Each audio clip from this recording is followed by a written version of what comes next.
Hello friends, இந்த வீடியோவில் நம்ம ஸ்டீலுடைய வெயிட்டை எப்படி கால்குலேட் பண்ணுறது அப்படின்றத நம்ம பார்க்க போகிறோம். நார்மலாகவே நம்ம சைட்டில் இருக்கிற ரீபாருடைய டயமீட்டர் அண்ட் லென்த்தை வச்சு ஸ்டீல் எப்படி கால்குலேட் பண்ணுறது அப்படின்றதான் பார்க்க போகிறோம். இதுக்கு ஒரு ஃபார்முலா இருக்குது. பட் இந்த ஃபார்முலாவை நம்ம பார்க்குறதுக்கு முன்னாடி இந்த ஃபார்முலா எப்படி வந்தது அப்படின்றது இந்த வீடியோவில் ஃபஸ்ட் நம்ம பார்த்துடலாம். அதை பார்த்ததுக்கப்புறமா நம்ம ஸ்டீல் எப்படி கால்குலேட் பண்ணுறோம் வெயிட்டை அப்படின்றதையும் டீட்டெயிலாக உங்களுக்கு சொல்கிறோம். இந்த மாதிரி எஸ்டிமேஷன் சம்மந்தப்பட்ட வீடியோ அண்ட் சைட் சம்மந்தப்பட்ட வீடியோ அண்ட் ஒரு ஆட்டோகேட் பிளானிங் டிசைனிங் 3D இந்த மாதிரியான வீடியோஸ் எல்லாமே நம்ம அப்லோட் பண்ணிகிட்டே இருக்கோம். ஒரு பேசிக் சிவில் இன்ஜினியர்லேருந்து ஸ்டாண்டர்ட் சிவில் இன்ஜினியருக்கு நீங்கள் மாறணும்னு நினச்சிங்க அப்படின்னா மறக்காமல் நம்ம சேனலை சப்ஸ்கிரைப் பண்ணிக்கோங்க. அப்படியே பக்கத்தில் இருக்க பெல் ஐக்கானையும் கிளிக் பண்ணிக்கோங்க.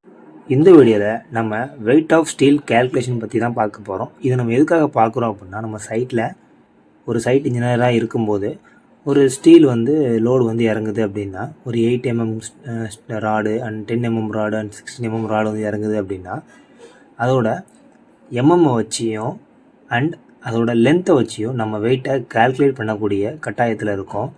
ஸோ அது எப்படி கண்டுபிடிக்கலாம் அப்படின்றத இந்த வீடியோ நம்ம பார்க்க போகிறோம். d² டிவைடட் பை 162 இன்ட்டு அதோட லென்த்தை நம்ம கொடுத்தோம் அப்படின்னா நமக்கு வேல்யூ கிடைச்சிடும். பட் இந்த வீடியோவில் நம்ம ரெண்டு விஷயத்தை பார்க்க போகிறோம். இந்த ஃபார்முலா ஃபஸ்ட்டு எப்படி வந்தது அப்படின்றத ஃபஸ்ட்டு பார்க்கலாம். நெக்ஸ்ட்டு இந்த ஃபார்முலாவை யூஸ் பண்ணி எப்படி நம்ம ஸ்டீலோட வெயிட்டை கால்குலேட் பண்ண போகிறோம் அப்படின்றதையும் நம்ம பார்க்கலாம். நார்மலாக நமக்கு வெயிட் வேணும் அப்படின்னா அதோட வால்யூம் தெரிஞ்சால் போதும். நெக்ஸ்ட்டு அதோடைய டென்சிட்டி தெரிஞ்சால் போதும். நம்ம வெயிட்டை கண்டுபிடிச்சிடலாம். ஸோ வால்யூம் அப்படின்னா area into length into density. ஒரு சிலிண்டருக்கு ஏரியா அப்படின்னு கண்டுபிடிக்கணும் அப்படின்னா π/4 இன்ட்டு d² இன்ட்டு அதோட length and multiple density. Density அப்படின்றது நம்ம எல்லாருக்குமே காமனாகவே தெரியும். ஸ்டீலோட டென்சிட்டி 7850 kg/m3. ஒரு 8 mm 10 mm நம்ம டயாமீட்டரில் எம்எம்லாம் சொல்லுவோம். ஸோ நம்ம டென்சிட்டியும் எம்எம்மில் சேஞ்ச் பண்ணிக்கலாம். டென்சிட்டி ஆஃப் ஸ்டீல் அப்படின்றது 7850 kg/m3 நமக்கு எம்எம்மில் தான் தேவைப்படுது. ஸோ ஒரு மீட்டர்ன்றது 1000 mm. ஸோ 1000 கியூபு போட்டோம் அப்படின்னா 10⁻9 கிடைக்கும். ஸோ அப்போ நமக்கு 7850 டிவைட் பை 10⁻9 kg/m3 அப்படின்னு சொல்லி நம்ம சேஞ்ச் பண்ணி எடுத்துக்கிட்டோம்.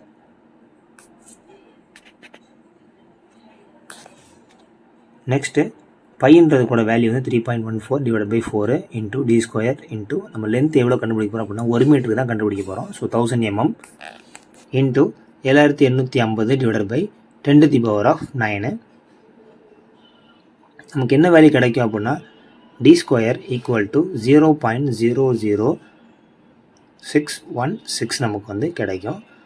ஆக்சுவலாக இதுதான் நமக்கான ஃபார்முலா. பட் இந்த ஃபார்முலா யூஸ் பண்ணுறது கொஞ்சம் மனப்பாடம் பண்ண கஷ்டமாக இருக்கும். ஸோ அதனால் நம்ம ஈஸியாக சிம்பிளிஃபை பண்ண போகிறோம். 0.00616 இங்கே மல்டிப்பிள் இருக்குது. நம்ம ப்ராக்கெட்டுக்கு அந்த பக்கம் போச்சு அப்படின்னா டிவைடில் கொண்டு போகலாம். 1 divide by 0.00616 = d². So 1 divide by 0.00616ஓட வேல்யூ என்ன அப்படின்னா 162.2. ஸோ இந்த பக்கம் நமக்கு மல்டிப்பிளில் இருக்கும். நம்ம d² பக்கத்தில் கொண்டு போக போகிறோம். அப்படின்னும் போது மல்டிப்பிள் இருக்குது டிவைடாக மாறிடும். d² divide by 162.2. நம்ம அதை 162ன்னு எடுத்துக்கிட்டாலும் ஓகே தான். இப்போ நம்ம ஒரு எக்ஸாம்பிள் பார்க்கலாம். டேட்டா அப்படின்றத என்னென்ன எடுக்க போகிறோம் அப்படின்னா, நம்ம டயாமீட்டரையும் லென்த்தையும் மட்டும்தான் நம்ம டேட்டாவில் எடுக்க போகிறோம். ஃபார் எக்ஸாம்பிள் நான் 8 mm ஸ்டீலை கால்குலேட் பண்ண போகிறேன் வெயிட்டை. டயாமீட்டர் 8 mm அண்ட் நெக்ஸ்ட் அதோட லென்த்து 40 feet. நார்மலாகவே ஒரு ஸ்டீல் கம்பி 40 அடி லென்த் இருக்கும். ஸோ ஒரு முழு கம்பி தான் நம்ம வெயிட்டை கால்குலேட் பண்ண போகிறோம். ஸோ லென்த்துன்றது 40 feet இருக்குது. நம்ம மீட்டராக மாற்றணும். 3.28 மல்டிபிள் பண்ணால் நமக்கு வேல்யூ கிடச்சிடும். யூனிட் கன்வர்ஷன் பற்றி உங்களுக்கு வீடியோ தெரியணும் அப்படின்னா நம்ம யூடியூப்பில் போட்டிருக்கோம். கீழே டிஸ்கிரிப்ஷனில் லிங்க்கும் இருக்குது. ஸோ அதை போய் பார்த்து தெரிஞ்சுக்கோங்க. And d² divide by 162 into length. இதில் டீன்றது எதை குறிக்குது அப்படின்னா டயாமீட்டர். ஸோ 8 × 8 அதை மஸ்ட்டு மல்டிபிள் பண்ணிக்கோங்க. டிவைட் பை 162வால் டிவைட் பண்ணிக்கோங்க. நெக்ஸ்ட் 12.2வால் மல்டிபிள் பண்ணிக்கோங்க. உங்களுக்கு என்ன வேல்யூ கிடைக்கும் அப்படின்னா 4.82 kg/m3 கிடைக்கும். இந்த வீடியோ உங்களுக்கு பிடிச்சிருந்தா இந்த வீடியோவை லைக் பண்ணிக்கோங்க, நம்ம சேனலை சப்ஸ்கிரைப் பண்ணிக்கோங்க, அப்படியே பக்கத்தில் இருக்க பெல் ஐக்கானே கிளிக் பண்ணிக்கோங்க.